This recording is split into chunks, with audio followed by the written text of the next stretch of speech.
Hello there! Welcome to another episode of Flash Zellow, Fiction Done Fast, the show where I take a bunch of writing prompts and turn them into one-page short stories for your entertainment.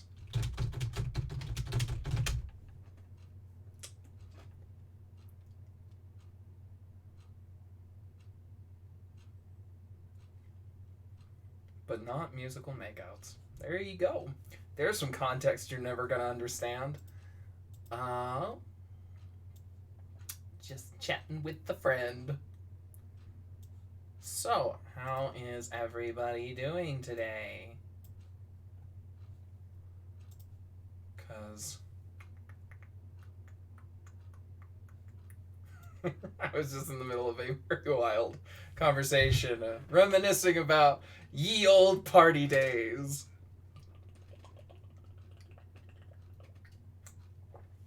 Oh man, good times. I was explaining the rules of Strip Mario Kart, which, as far as I can recall, was we played Mario Kart, and after every lap, you had to take off an article of clothing.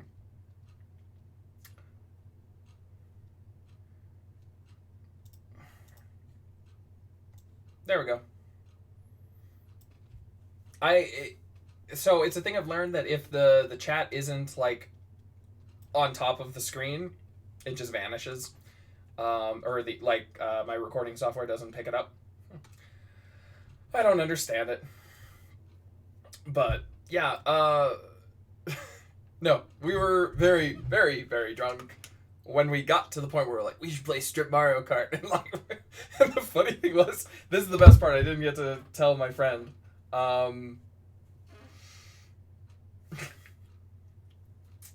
It was just guys.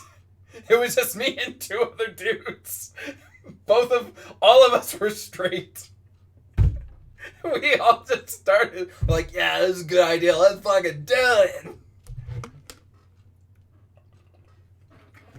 So it was just three very straight dudes all taking off their clothes, but like not even in like a sexy like strip off kind of way, because we still had to win the race. And so it was like, strip off the clothes, and as fast as we fucking could. And the girls are all like, I don't even know if the girls stayed in the room. I think Cassie was still there, just like watching, like, what are you guys doing? Why are you doing that? And I think we were drinking too. So I think it was like you had to like finish your beer before the end of the race. And then you had to take off clothes the whole time. And it was just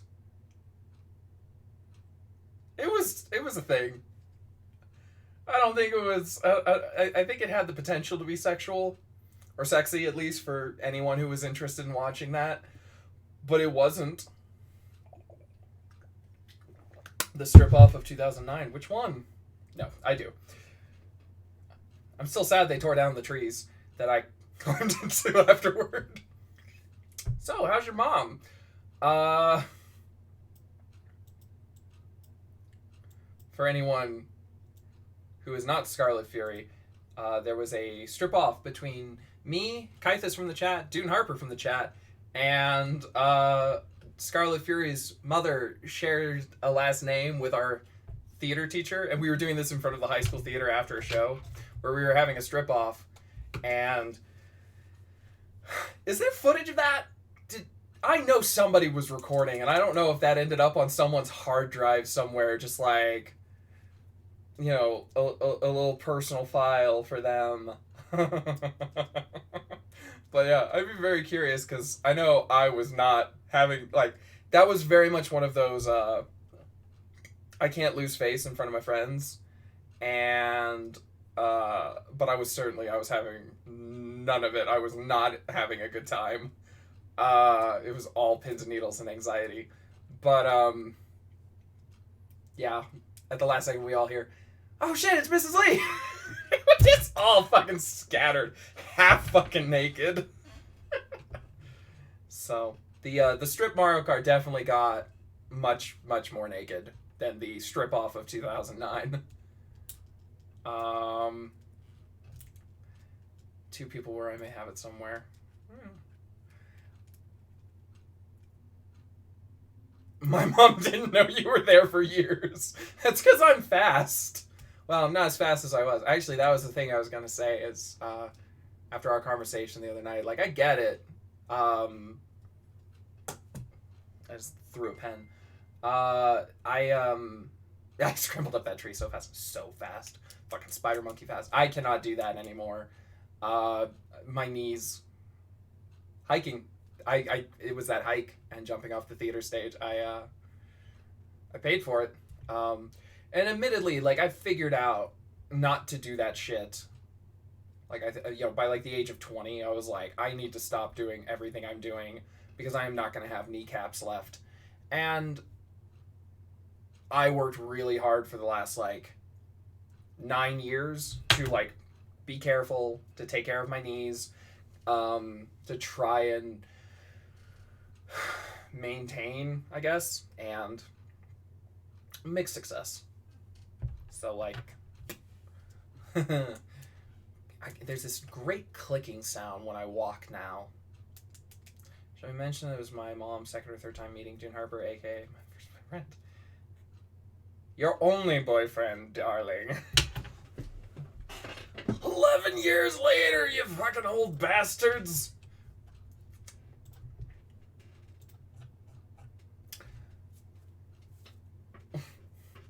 Honestly, knowing your mom, that might have just endeared her to him more. I honestly don't know. Oh, that boy. Oh, I love that boy.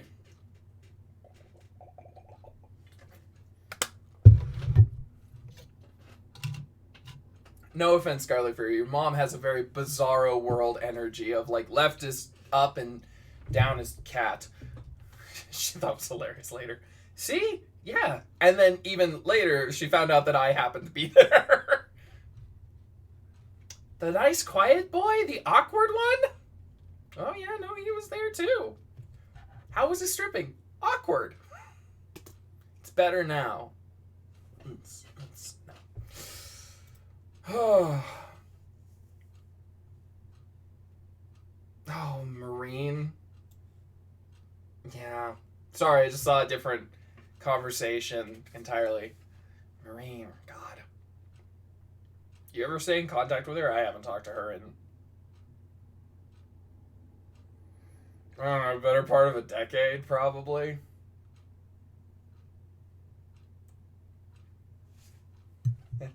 Yeah.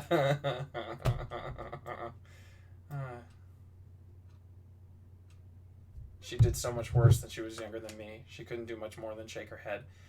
I don't feel like, to my knowledge, you didn't really do anything that a parent would, like, have to worry about. I think probably the worst thing I can point out was the, like, breaking into the abandoned building.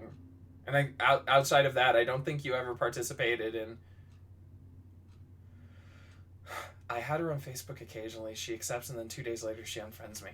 All right, that's a choice. She never even posts on Facebook, so... I'm assuming we were talking about Marine and not your mom.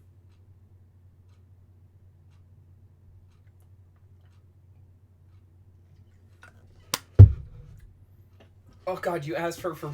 Okay, this conversation's getting really confusing. You've got to be more specific with your pronouns.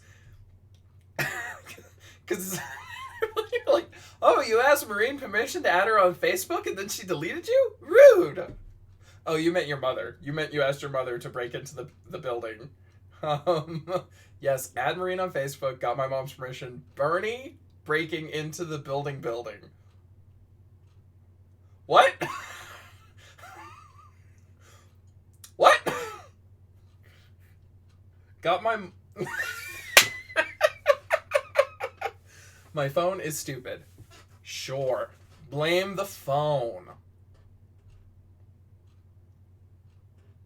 Oh my God. Sorry. I don't know if you're watching this on your phone. I'm assuming you're watching this on your phone.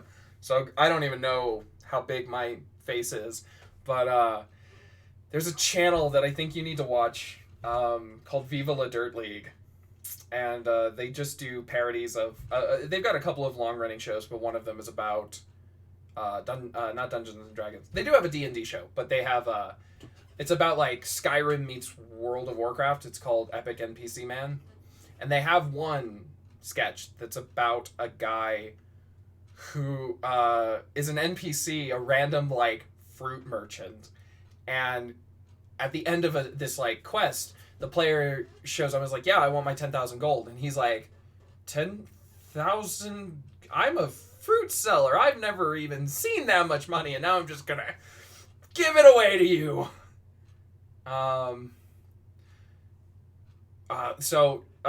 During the course of the sketch, he keeps getting more and more desperate to try and talk the guy out of the 10,000 gold. And he gets down on his hands and on his knees, and he's like, "I'll do anything. I'll do anything you want." He's like, what do you... I don't like what you're proposing. Whatever it is, I'll do it. I'll do anything. Whatever you think, I'll do it. I'm more. And then, like, winks.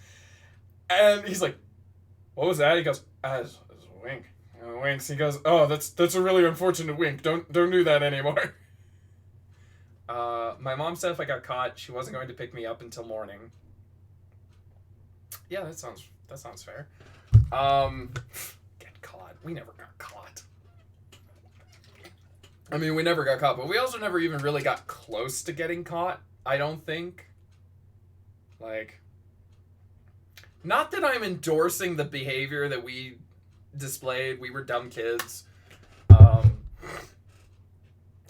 I called the cops on some kids who were, like, running around on the roof of the elementary school across the street from where I live, like, a month ago, and I was just like, God damn it.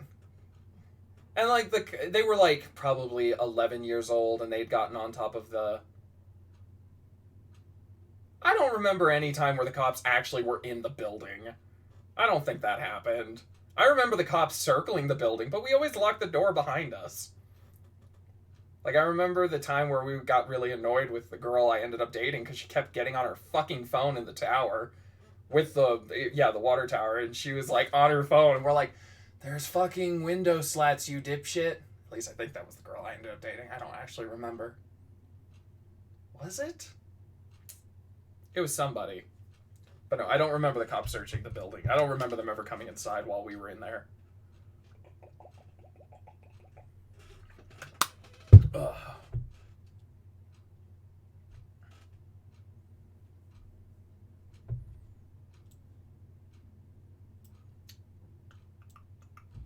Those were good times, though.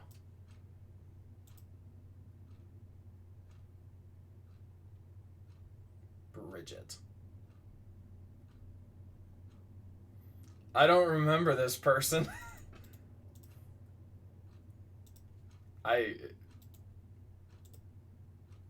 Nope, I don't remember a Bridget.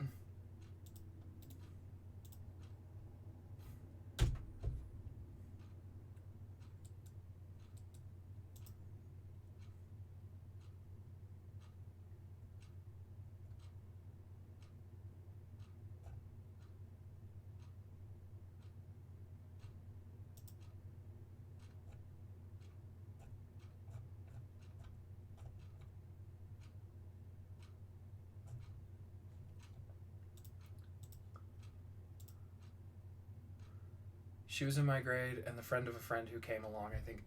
Yeah, it checks out. I think that was the night that the girl I ended up dating was there, because we ended up with just a larger group than normal.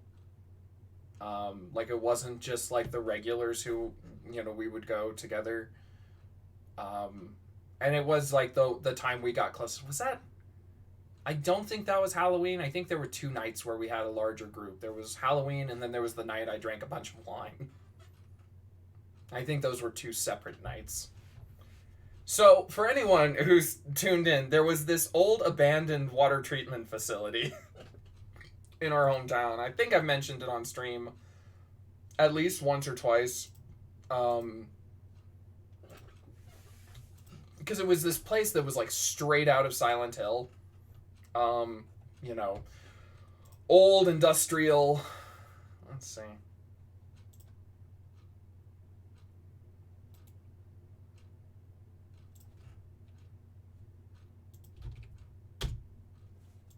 I mean, here's an old-timey photo from the old days.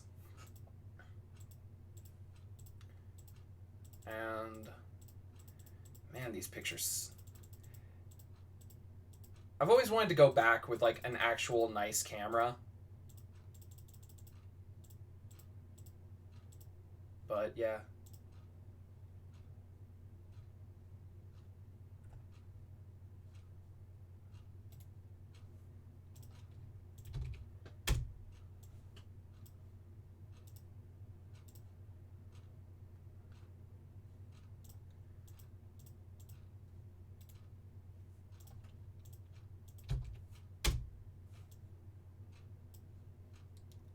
No. Got some pictures. Not a lot. I know at least one of... It was actually Maureen's brother when we were in the abandoned building together. Took some pictures and then got spooked and deleted them. I was like, dude, what the fuck? You're the only one of us who has a camera. Whoops. Yeah, and then, like... It was cool. The basement was just all like industrial piping and shit. It was a cool place to like, well, honestly, just take girls. It's not all we did, but like that was definitely a big part of it. Got this super duper old picture of the back when, I'm guessing when it was in working order. That was fun. Like obviously illegal.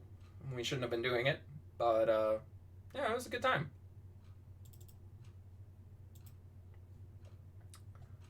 All right. I've been rambling for a bit, so I should probably do the thing, the actual thing, the reason why I'm here. What do you guys say?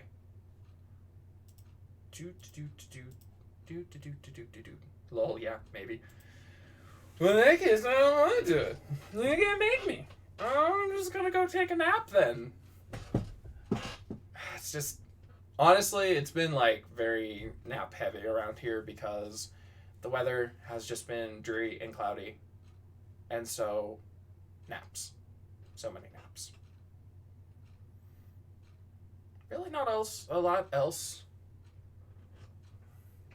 to report.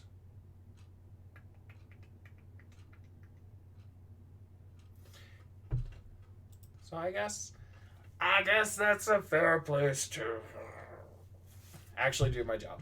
Except it's not my job. Unless somebody wants to pay me for doing this. Yeah. This is just maybe. If you feel like it. Okay. So we've got our prompts. It's so funny how like I feel like I can have this energy when I'm just chatting kind of casually about, you know, various things, stories and whatnot, and then the minute I'm actually like, okay, time to buckle down, I'm just like, cool, and just immediately ready for a nap. Okay, so Tinsure gave us, oh no.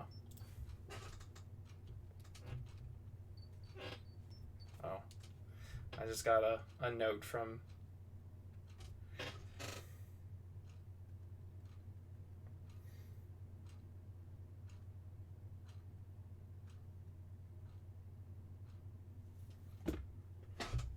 I got a note from a beta reader about my novel. I am still working on the graduation scene. Turns out writing valedictorian speeches is still very difficult if you are a person who never had school spirit ever. By the senior year of high school, I wasn't even bothering to stand up for the Pledge of Allegiance. I'm reasonably confident, actually no, I know for a fact, I once got told that I needed to stand for the Pledge of Allegiance, and my response was to lie on the floor in protest. Because I was just like, no, you can't fucking tell me what to do. Fuck this shit. Fuck high school. And then that didn't really change in college. I was still just like, fuck this place. I hate this place. Stupid bureaucratic bullshit. I guess I don't like authorities, like power structures and authority systems and stuff like that. So like sitting down and being like, I have to write a valedictorian speech for my novel because the valedictorian is not going to feel the way I feel about this stuff. A valedictorian is somebody who would not have had a 2.4 GPA when they graduated high school. Okay, one quick story. When my school brought in representatives, I think it was from UNR, they sat down with me, and they're like, okay, so you're kind of interested in UNR? And I was like, well, I don't really know where I want to go, but, why not? And she looked at my transcript, and she goes, okay, well, I'm looking at your GPA, and there might be some problems there. And she basically said they wouldn't admit me because of my GPA. And then she turned and looked at my SAT, ACT scores and went, but you test very well. There's a discrepancy here. Can you explain that to me? I was just like, I hate homework. I think I did say something. I think I said I hate busy work. Was specifically, I hate busy work. I hate feeling like I have to just like memorize a bunch of shit and then regurgitate it for, a test. So I like learning. I like being smart, I guess. And but it was such a funny moment because I just felt like it perfectly encapsulated my like struggle with school, and like the education system was just like, I don't give a shit about this stuff, but like I actually do really like, I am passionate about learning. I am not passionate about like the paperwork aspect of it. So I don't know why I don't know what prompted that. Oh, yeah, just so like asking me to sit down and be like, okay, what would an 18-year-old valedictorian have to say that is also like accurate to the thematic storyline of the book I wrote? Because the book I wrote is about how the past doesn't define you. Like, the past can shape you, but the past doesn't define you. And I was like, cool, I can use the kind of thematic idea of the book to write like a valedictorian speech that carries some of the same themes and ideas of the book. So like the character, so the characters can like relate to it. And so it's not just like, I didn't want to write something that was just there to be there. And so I was talking with one of my friends who, she got her degree in creative writing, and I go to her for a lot of stuff because I figure if she signs off on it, then it means I've, cobbled something good together. But, so I messaged her and I was like, I think, what about this? She finally got back to me. She's like, well, what is the thing? And I was like, oh, fuck.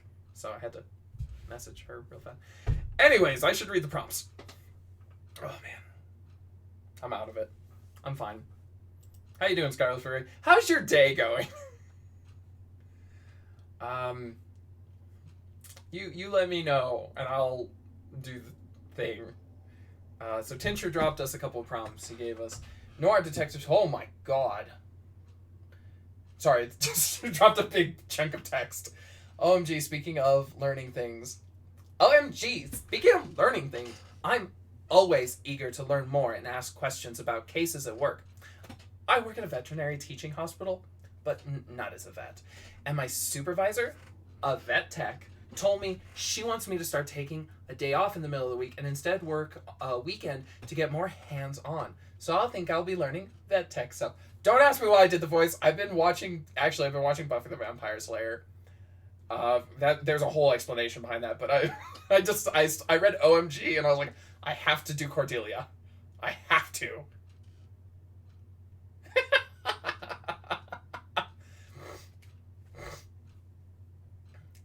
Anyways, Cordelia is a horse girl. It's kind of a shame that Lil Druid doesn't pop into the chat anymore.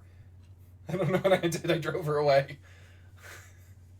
I told her I didn't like Tom Hooper's Les Mis, and she vanished. I'm very excited. Good for you. Also, because I can explain it very quickly. The reason I'd actually wanted to watch Buffy the Vampire Slayer again for a while.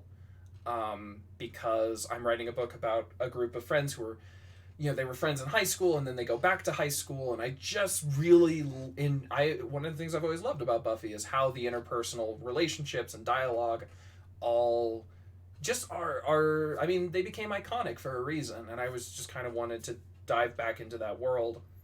And then when all the allegations against Joss Whedon came out, fuck Joss Whedon, there was a part of me that was like, is this now something I'm not really comfortable participating in? So, like, for example, I don't really know if I can enjoy Harry Potter ever again because J.K. Rowling is, fuck J.K. Rowling. And for me, Harry Potter was never that big a part of my personality, so the idea of being like, okay, well, I haven't read the books since high school, probably. I don't know if I've read them since the last one came out. I might have only read the Deathly Hallows once, now that I think about it. Maybe twice. So, like... And then, like, I don't own any of the films. I own the first couple, and then I got kicked out of my house when I was 16, and I don't have them anymore. So, like, I've watched the Harry Potter films once since they all came out. And that was, like, 5 years ago. So, like, cutting Harry Potter out of my life was easy. Relatively. It's kind of like being like, well, I don't drink. And it's like, well, you live in a dry... you live in the Prohibition anyway, so, like, big whoop. I'm a vegan. You're like on a desert island that has no animals. You're like, I'm a vegan. So, like, but with Buffy was such a big... Buffy, Angel, Firefly, these were all such big parts of me becoming a storyteller that I kind of wanted to revisit them and just be like, okay, television shows are so much more than just the person who created them. You have an entire writing staff. You have an entire cast. You have costumes and makeup and music and all of those different things. And the showrunner has their finger in all the pies, so I'm not going to pretend like, oh, well, like, he just wasn't involved at all. Like, he was. His fingerprints are everywhere, and now that a lot of those allegations have come to light, you can kind of almost feel some of them working in the background. You go, like, they were subtle enough that... At the time, it was harder to notice, but now I definitely do. But, like, it doesn't... For me, it was kind of I wanted to check in and be like, does this negate all the love I had for the show?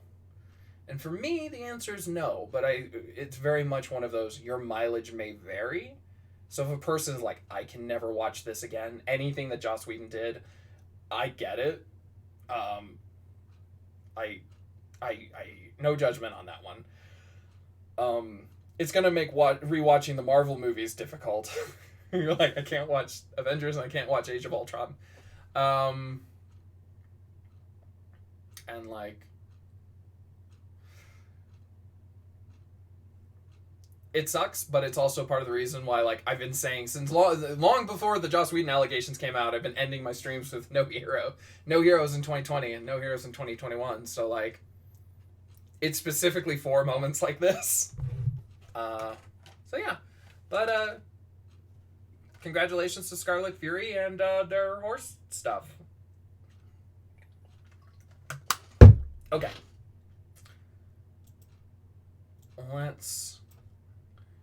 So Tincture gave us noir detective style story about a character stuck in a Home Depot. Tincture also gave us, he was stuck in a house for a year with only a box of sociopathic cereal to keep him fed. How will he reason with the grains in time to not starve? Only time will tell in the next thrilling episode of The Serial Killer. I just realized I have pit stains, don't I? Oh yeah, there they are. It's awkward. I feel like it shouldn't be awkward. It's just a thing that happens, but, like, it's awkward. And, like, I want to do this. This is comfortable to me. Fuck it. I'm doing it. You can't stop me. Verimet89 gave us, the Angel of Death has a serious sit-down with his inept younger cousin, Natural Selection. Swooby gave us, you're incredibly good at making decisions, but only in a very narrow field, and you're bad at the rest of the decisions. You dragged me into this hellhole, but you can't make me leave. White blood cells protect the body against germs through rap or poem battles. Hades is real sick of dealing with all the deaths that his brother Zeus causes. Romeo is into men, but is too socially anxious to tell Juliet. Dune Harbor also gave us Poncho and Lefty try to rob a bank, Poorly. A local play of Hamlet, but both the lead and their understudy got in an accident, so an extra has to wing it. A man suffering with extreme depression while being overjoyed. Two characters fall in love despite barely understanding each other, both bad at English between them, so they end up making their own language mixing all three. Things were looking bleak after the botched cybernetic upgrade to your left hand, but you finally find your calling as a contender in the World Speed Knitting Championship. Hades and Persephone's first Valentine's Day together. Does he get her flowers? You have a magical zipper that opens a pocket to exactly what you need when you need it, but it's never what you expect. You have the most impressive collection of writing instruments in the world, and have spent years collecting them. Today, you finally acquire the centerpiece that will let you die happy. You can read the thoughts of the person farthest away from you at all times.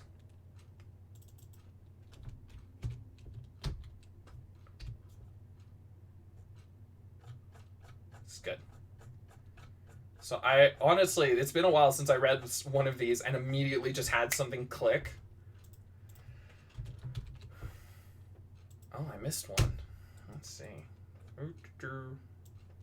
Herbadur.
So real fast, I just got another message from my beta reader, critique partner, because we were talking about if the theme of the book is that I wrote, not this story, but the horror novel I'm working on, if the theme is something to the effect of the past shapes but doesn't define, then it kind of begs the question of, okay, well, what does define?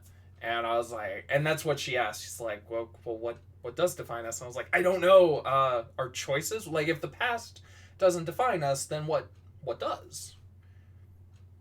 I don't know. I mean, it also begs the question of, are we definable? Can you define a person? Which I think is a harder question to add. I mean, this is just, then we get down to like, what are definitions? What does meaning mean? Which it's a little bit of philosophical wankery, but I think it's a fair question once you go down this rabbit hole. If you're like, I don't know. They just respond, if the past can be altered, it's a time travel story. If the past can be altered, that's a hard question. The choices you make don't define us then, but does the heart creating those choices change? Do our regrets in some way define us? What if we look back on and wish we could change? If we look back and wish we had spent more time with our friends, kept them in our lives, does that say more about us?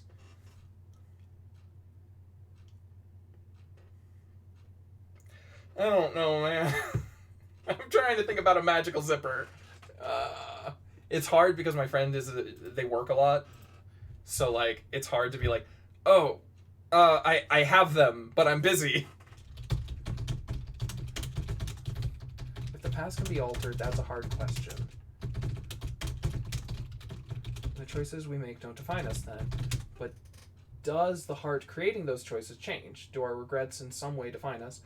What we look back on and wish we could change, do our regrets define us? Oh, it's snowing. Great. Like, literally. Oh. I don't know if you'll be able to see the way this camera is. But, like, within seconds, oh my god, it's just, like, coming down. Come on. Work with me here. It's, yeah, just suddenly, like, oh, hey, would you look at that? There's a snowstorm coming. And apparently it's coming from the north because it's just yawning over my house. Okay, this might actually end up being a problem because our power has been going out recently. It's not as bad as Texas, but it's been happening. Also, like, wow, those are big flakes too. So Scarlet Fury, here's a question. What do you think defines a person? The past, their choices, their regrets, their hopes and dreams, their intentions, their actions?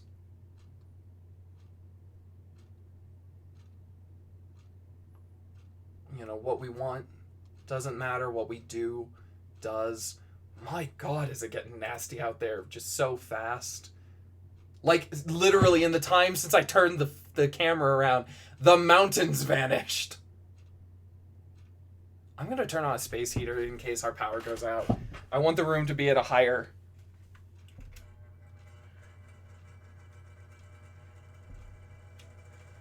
I want the room to be warmer in case the power goes out. Shit. Well, I better get writing.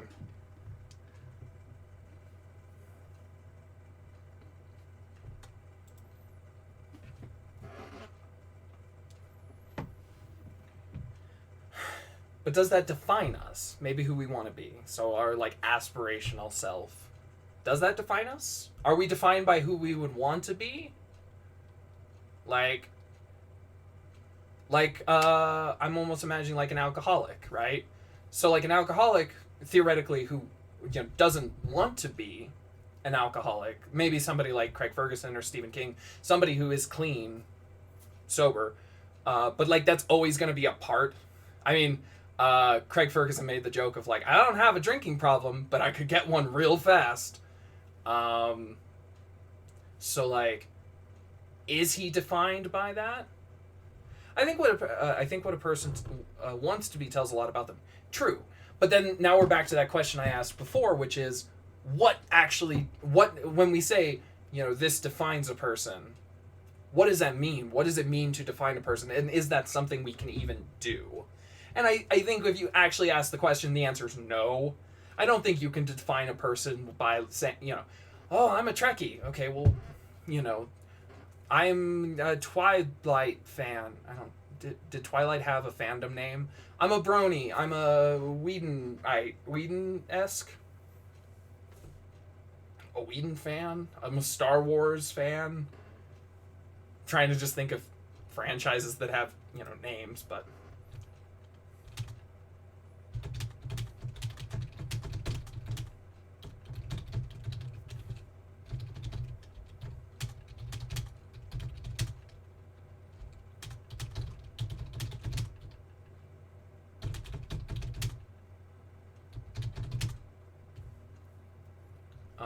So like in all fairness, but yeah, so in all fairness, I don't think it's something that you can define. So I don't think there's a right or a wrong answer. I think anything we put out can be like any suggestion can be disproven. Again, like, you know, what a person wants to be, if you're an alcoholic, or if you've got, you know, I want to be suave.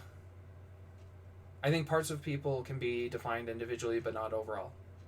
I mean, yes, but then it's not a definition. If you can only define a thing by its, like, its parts, then it's, you know, it's definition adjacent. So... Oh, here comes one of the cats. I don't know if you can see them. They're like, fuck this weather, man.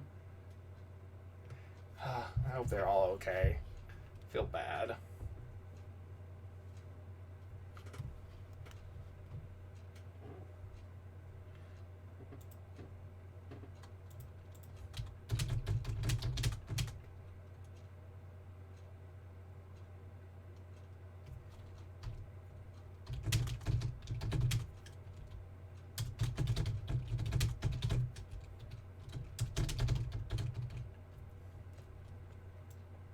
So,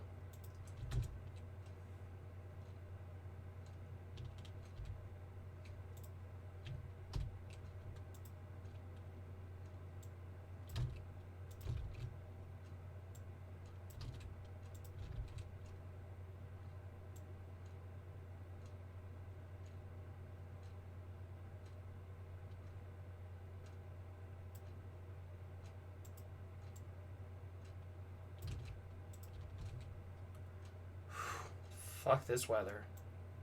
So, again, I'm just throwing this out there. This stream might end up getting entirely postponed. If my power goes out, then, I mean, again, there were mountains there like 10 minutes ago, and now they gone. I'm seeing similar to animal training. If an animal doesn't want to be afraid of people but is, it says a lot about the animal, what they've been through, overcome, and must move past. So, like, you could almost say, you know, desire, an obstacle, and, I mean, and this is something we talk about in writing all the time, is want versus need. To sum up the concept of want versus need, most fictional characters will start. This is kind of like a basic building block of fiction, right? A character has a want, so Disney characters are the best at explaining this because, luckily for us, Disney characters all start with, I'm not going to judge a dog because he's been beaten all his life and thus feels the need to show his teeth, but if he wants love and to be loved, it's possible to move forward. Yeah. I mean, you know, it took 6 months for one of the stray cats to, like, let us pet her. Like, just within the last, like, month or two, she started letting us pet her. She's, you know. But, like, we knew that that's kind of something she wanted, because she did just hang around. She liked being around us. She seemed comfortable enough to be in our presence, but then didn't want to be too close. And we just waited. And eventually she is, I mean, the word needy comes to mind, but she's very affectionate and one of the big, but she's still, like, very skittish, so, like, she'll spook herself. She always comes back. But yeah, want versus need. Disney characters always have an I want song. So, you know, Belle wants adventure in the Great White Somewhere. I'm trying to think. Suddenly all of the Disney, my Disney canon is completely vanished on me, even though I've only seen some of them. Ariel wants to be part of your world. Quasimodo wants to spend one day out there. Simba just can't wait to be king, you know. So there's this thing that they want. There's this something they're they're pursuing in some way. They want that thing. And then over the course of the film, they learn what they need. Aurora wants a prince. Sure, I never saw that one. That's Sleeping Beauty, I think. I don't know. Again, never saw it. So, like, Hercules wants to find where he belongs. And then over the course of the story, the character learns through the action of the story what they need. And, you know, what they want and what they need actually should be two separate things. So, like, Aladdin wants, I mean, he even says at the end of the movie, he's like, but like he starts out with like, I want to be a prince and live in a palace and marry a princess, and uh, but then at the end of the movie, Aladdin literally says, I need to stop pretending to be something I'm not. So that's what he needs. He needs to like be himself. Um, and this is actually so. Yeah, as far as Aurora is concerned, that's kind of the implication. Unless there's something else that she needed in the course of this. Again, I mean, even in the 90s, Hercules is actually a really rough example because what he, like, the lesson that Hercules needs to learn and what he wants don't actually relate to each other in any meaningful way. So you've got Hercules who's like, I want to find where I belong, but he needs to learn what it means to be a true hero.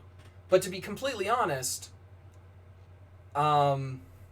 Hercules is kind of a himbo, so like he doesn't understand what that means. But to be completely honest, there's no reason for me, I don't think there's any reason to assume that the Hercules at the beginning of the movie doesn't understand the value of self-sacrifice, because that's the whole thing, right? Is he becomes a true hero and returns to his godly status and can go back to Olympus because he risks his life to save Mag.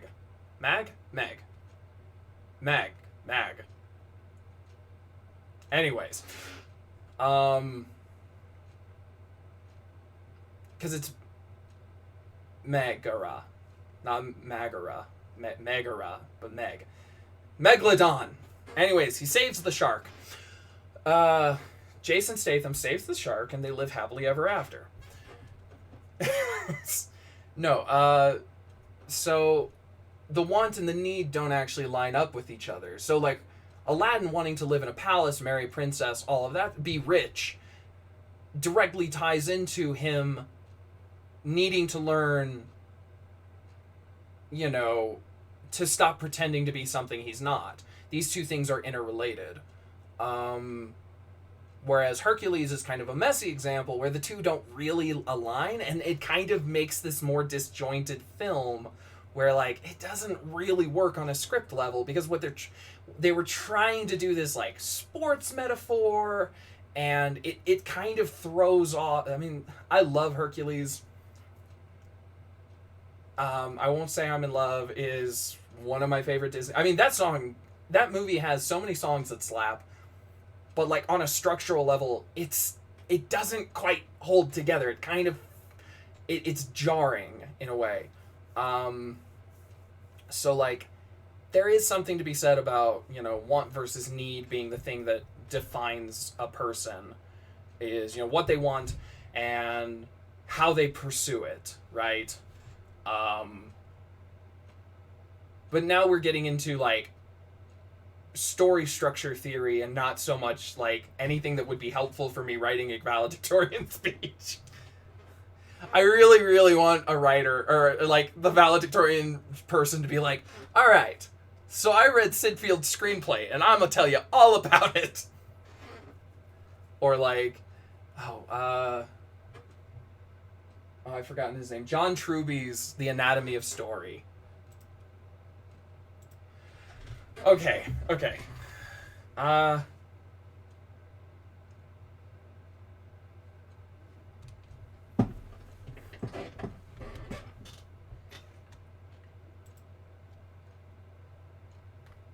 Oof. Well, and it looks like the snowstorm is already passed a little bit.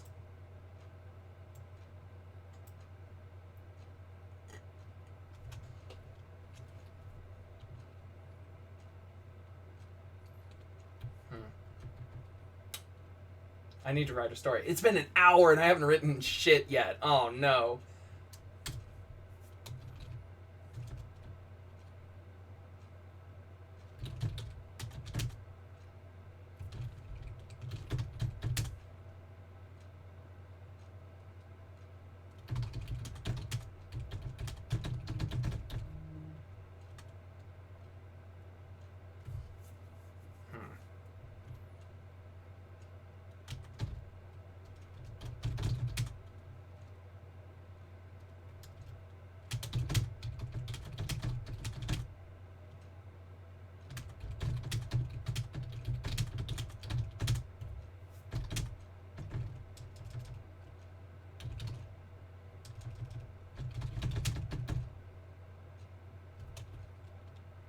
Oh, there goes one of the cats.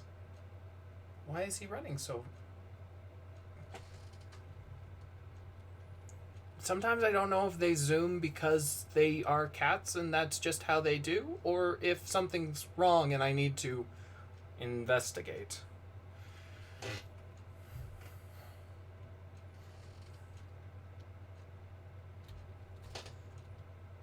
I hope he's okay.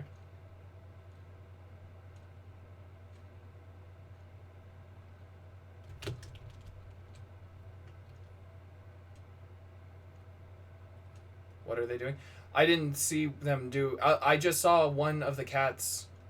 Oh, I saw one of the cats just zoom across the road into the abandoned property, like, fast as they could. I'm like, I don't know if that's just, like, a random burst of kitty energy or if, like, something happened. I don't see anything from my vantage point, but... Maybe he got the zooming. Yeah, that's kind of what I said. I don't know.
Now that the storm is past.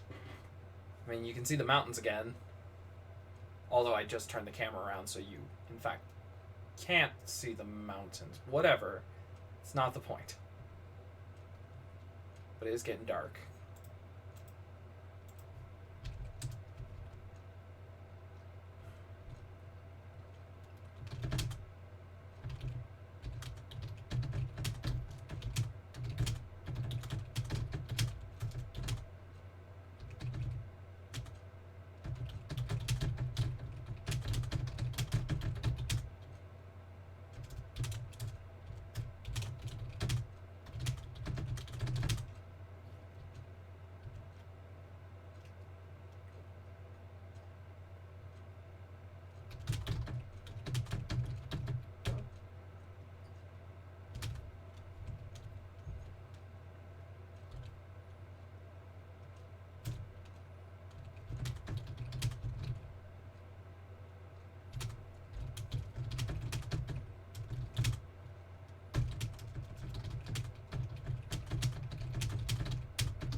Okay. Well, once we got going,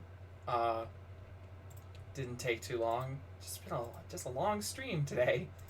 A long stream of me rambling. All right. So again, this was Swooby. He gave us, you have a magical zipper that opens a pocket to exactly what you need when you need it, but it's never what you expect. And here we go.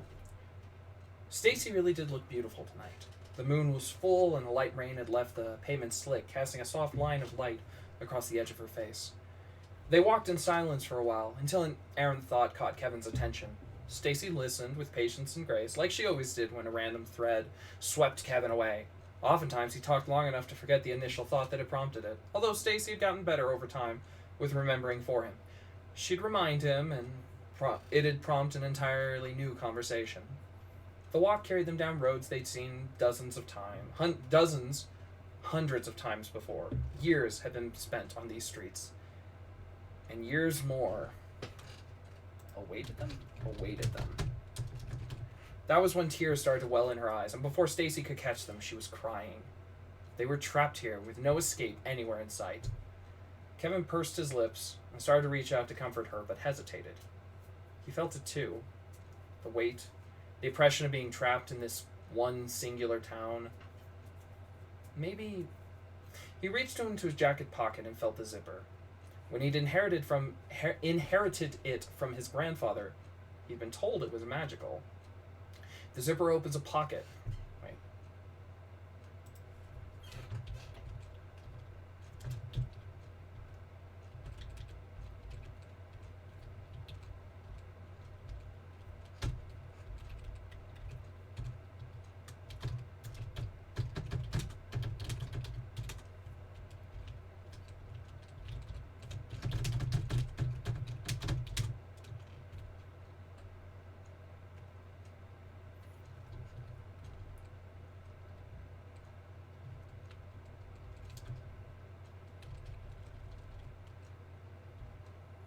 Okay.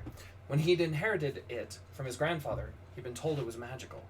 The zipper opens a pocket to exactly what you need when you need it, but it's never what you expect, they'd told him.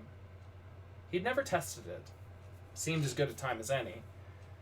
He unzipped the pocket and reached his hand in as deep as it would go, his fingers brushing a small square case. He pulled it out. Of course. It was so obvious. What he and Stacy needed to help them escape this damn town. He opened the case, revealing a simple gold ring with a single diamond atop it. "Stacy," he asked, dropping to one knee, "will you marry me?"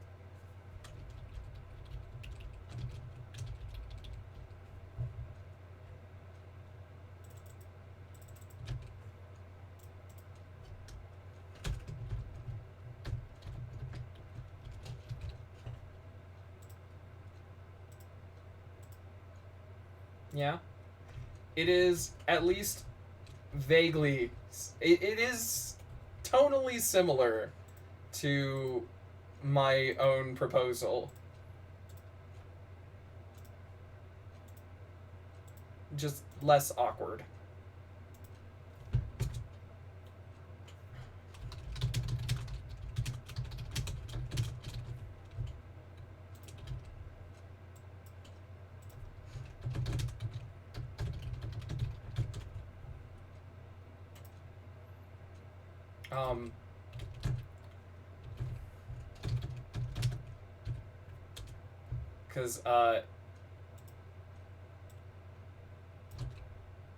Because there were tears when I proposed. There were tears before I proposed. She was crying when I proposed. I took... So Cassie and I met working at Utah Shakespeare Festival at the old theater that they stopped using. And I took her out for dinner for no reason to our favorite restaurant, which is just like a block away from USF. So I was like, we should go for a walk. And then we walked to the old theater and we sat down and I was like, cool, this is where we met. And she starts crying. And I was like, oh no, she's crying. What do I do? Like, I've got my hand in my pocket on the ring case. I'm like, oh no, what do I do? I was like, why are you crying? She goes, well, because, you know, this place was so full of life and memories, and now it's empty and decaying, and it's just falling apart. And I'm like, oh no, what do I do? Do I abort? And instead, in true Shane fashion, I just went, well, that makes this really awkward. She was like, you know, like, what? Pulled out the ring. I was like, because I was about to do this thing.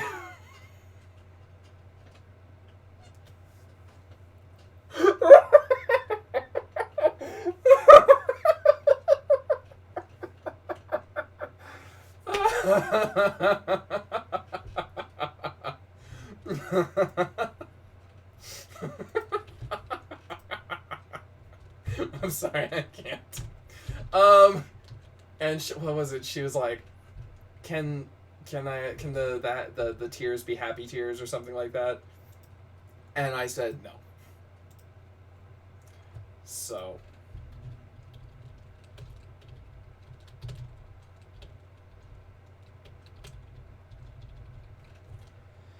Dad and Mom were walking along the beach at sunset when my dad stopped and asked, would you marry me? My mom thought about it and said yes. And they continued walking. My mom was thinking, wait, so he asked me to marry? Good. So it was my grandmother's ring that I inherited after my grandfather passed away. My cousins made sure I got it. And when he proposed... My grandfather met Grandma, oh gosh, I think it was like 1952? 1951? I think it was 1951 or 1952. She was like 19, he was like 21. He was on leave in like the Coast Guard. They met in New York City at sock hop or dance. I need to double check with family members because I don't remember all the details, but they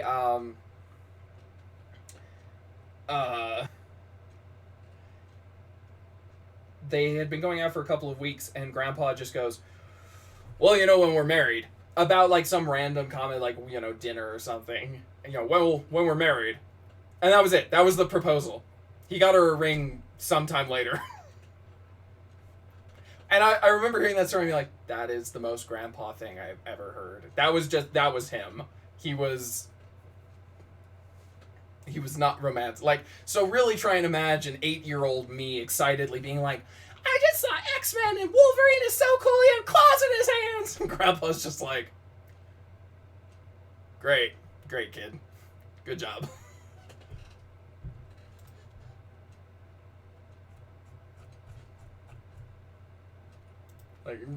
Like he wasn't gruff or mean. He was just like simple, old-fashioned. Like Grandpa and I, he was always very happy that I liked watching old TV shows with him. He didn't like the fact that the TV shows I liked were not the ones he liked. Like, he really liked things like Leave It to Beaver, or oh gosh, he really liked Bewitched and Leave It to Beaver.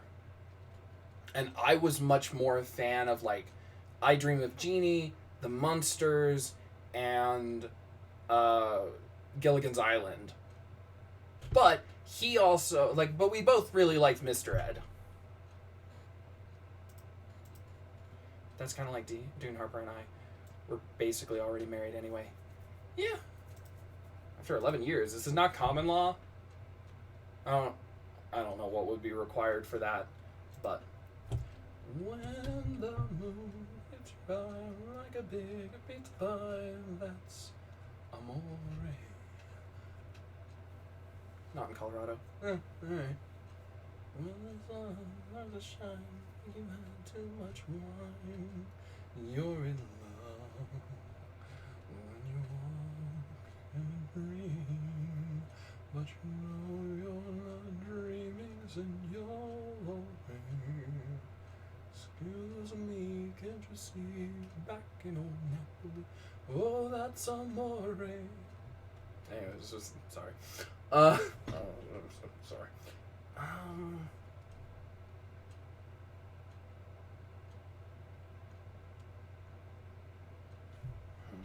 You still have to file paperwork. We considered, we talked about it. We we had a plan, and then we forgot, and then we ran out of time. But we had talked about, Cassie and I had talked about getting married, and then just having like the fun party when the world is safe.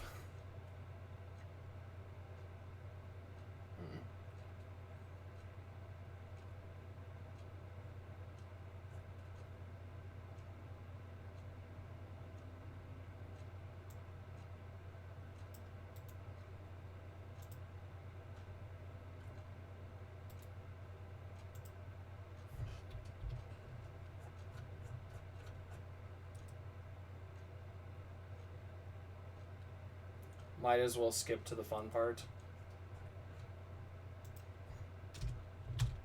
The paperwork? Which part? I mean, for us, it's, it was just the idea of, like, getting that part taken care of. Just to get that part taken care of, and then, like, the actual wedding can just, or, like, the actual party part can just be a party. I don't know. I'm not even going to pretend I understand all that goes into, like, the process of getting married. Like, that's not my area. As I told Cassie, she's like, so what do you want to do for this? I was like, I don't know. I did the part where I proposed, and everything else is, like, off the table. I do not know, and I do not care. And then she told me that wasn't fair, and I wasn't allowed to do that. And then I started a global pandemic, so I don't have to. Wait. I mean, no, I didn't. You have no proof. I've been bridesmaid 3 times. I'm very used to wedding planning. I've been to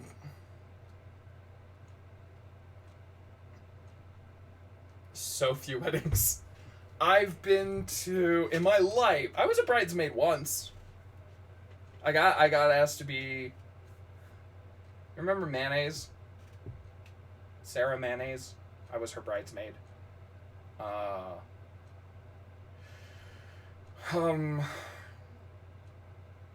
I was at that wedding. I was at my sister Angel. I was at her wedding. I was at my sister Rosanna's wedding.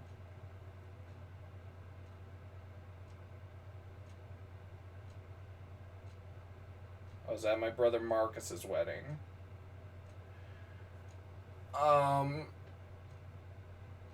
And then I think I was at a professor's wedding.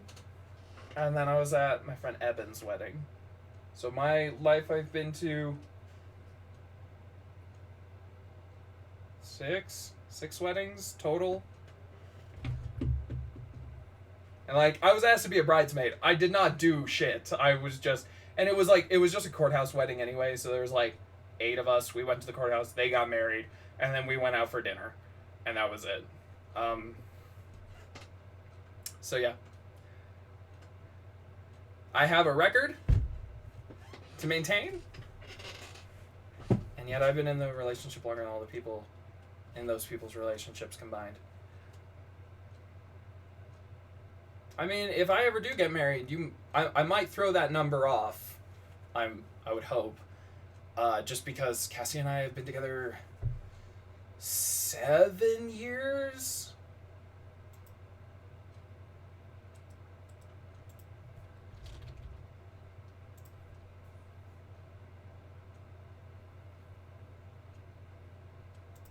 $7.11 years.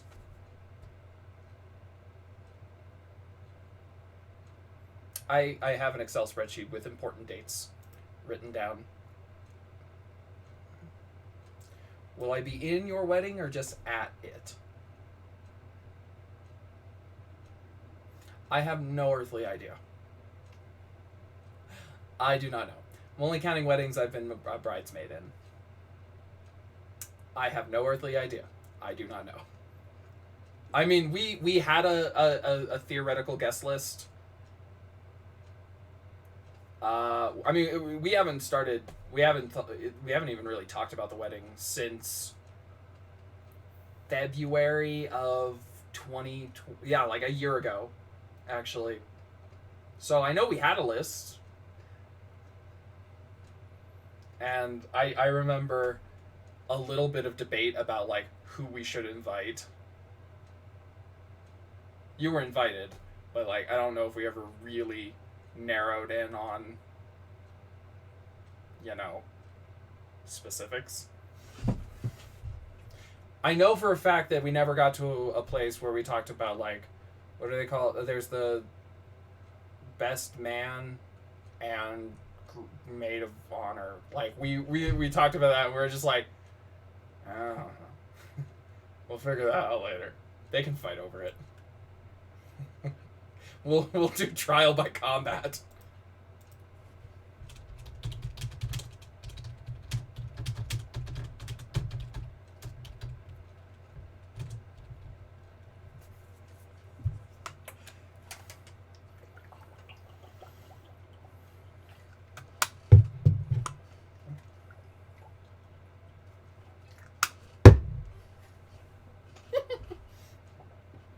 We'll get a bunch of Nerf weapons and you guys can fight it out.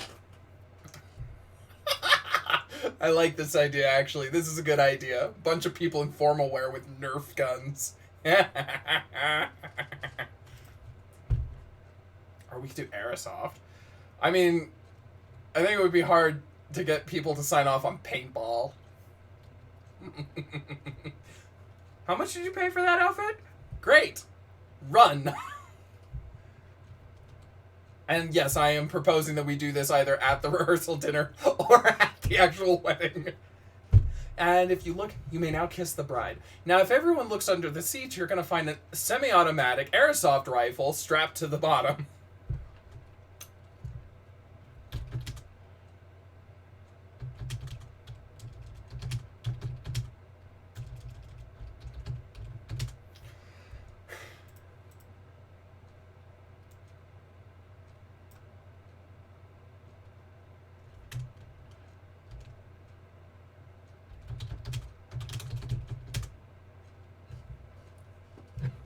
I don't know how you measure that, but sure. Whoever gets hit the fewest times.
or everyone gets a specific color. You tally how many times they hit someone and subtract by how many times they were hit. Biggest number wins.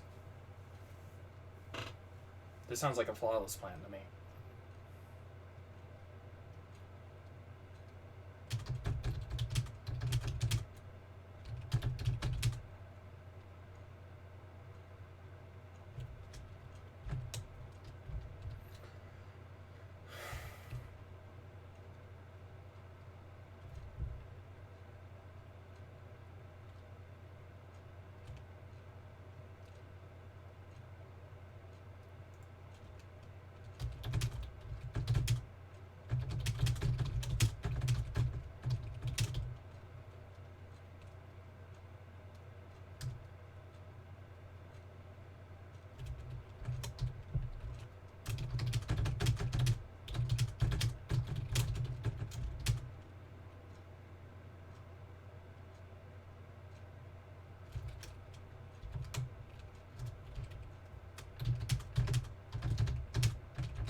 Okay.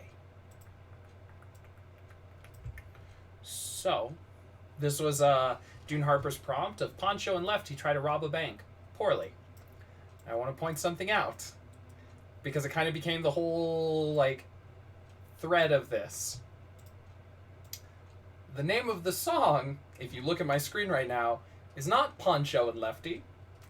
It is Pancho and Lefty. Anyways. And with that in mind, Poncho and Lefty entered the Bank of America with bandanas over their faces and hats drawn down low. The teller looked them over and pursed her lips.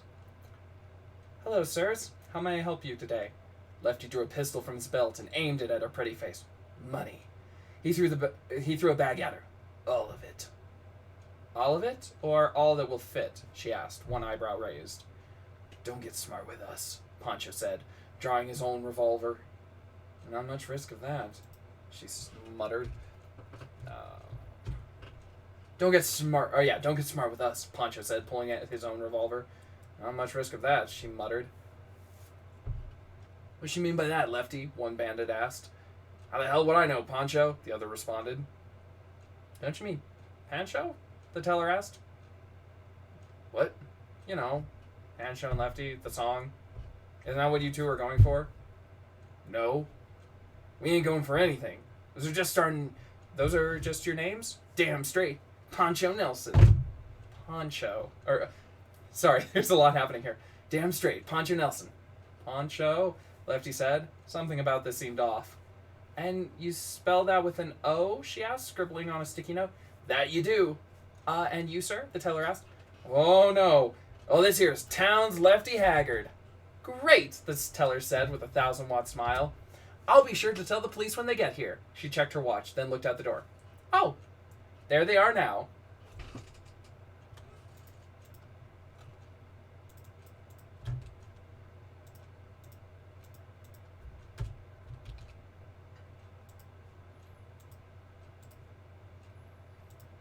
Love it. Poncho and Lefty meet the wet bandits. Although if I was a better writer, I would almost go so far as to say there was a little bit of Butch Cassidy and the Sundance Kid. But, there's not. It's just Butch Cassidy and the Sundance Kid is so good. If you haven't seen it, it's amazing.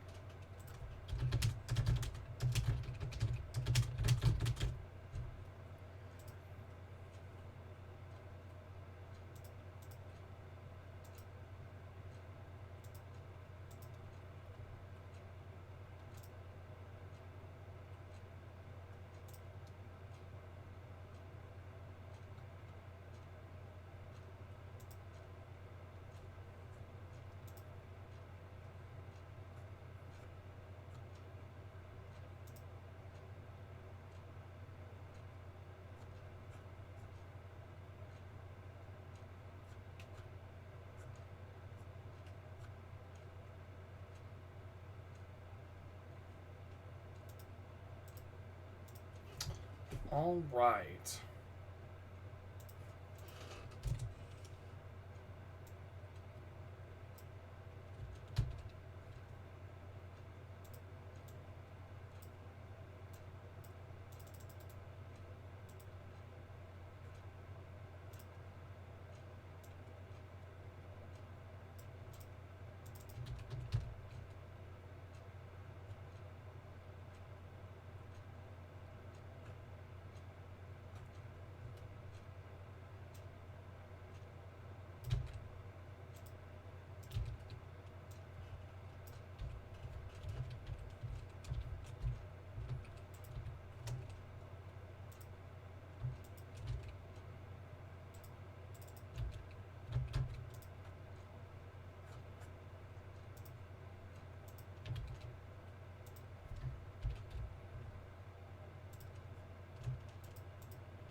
So that brings us to 322.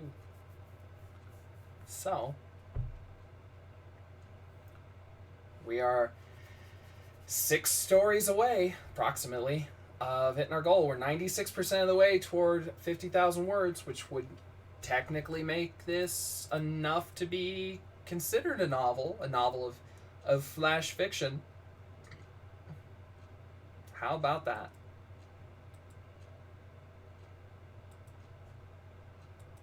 Been doing this since, gosh, when was the first story?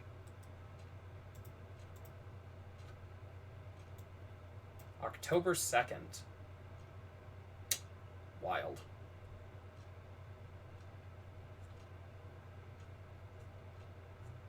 I don't want to reread the original, the first stories, because I'm just like, so much has changed since then. Can't necessarily say that, like, better or worse, just different. All right. So we did it. It was a bit of a longer stream. That's okay. Let's see if there's anybody, anybody. We do have a Coffee Quills. All right. Well, I think, guys, I'm going to wrap things up here. Take a moment. We'll do the outro, take a moment, and then raid over onto Coffee Quills, because she is lovely, she is wonderful. Tishus? What is Tishus? What is this?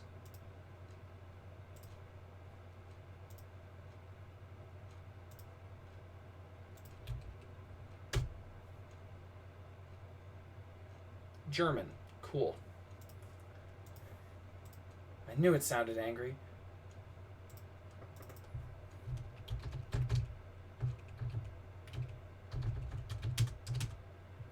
See, I only know Avita's aim,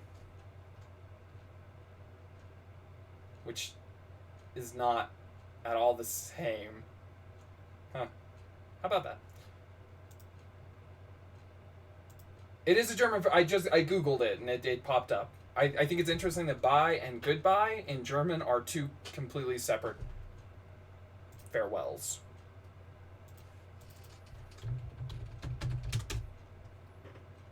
Farewell is also its own word. Abschied. Interesting. Auf Wiedersehen. Tschüss. Shiz. Well, folks, shiz. That sounds like something you'd say when you're drunk. Shiz. I like words that are made for drunk people. Shiz, guys, shiz. Guten Abend. Guten Abend. I'm so bad with foreign languages. Alright, guys. Bits better. See you later. Okay, we're going to wrap this up before it turns into a German lesson. We're dangerously close to this becoming educational. And I will not have that on my stream. This is for frivolity only. And talking about weird illegal things we did as teenagers. That are long enough ago that they're past the statute of limitations and it doesn't matter. Okay. Alright, guys. Well, thank you for sticking around for my stories. That is all I have to say. That's all I have to write. I'll see you guys tomorrow. And remember, no heroes in 2021. All right. See you guys next time. Bye.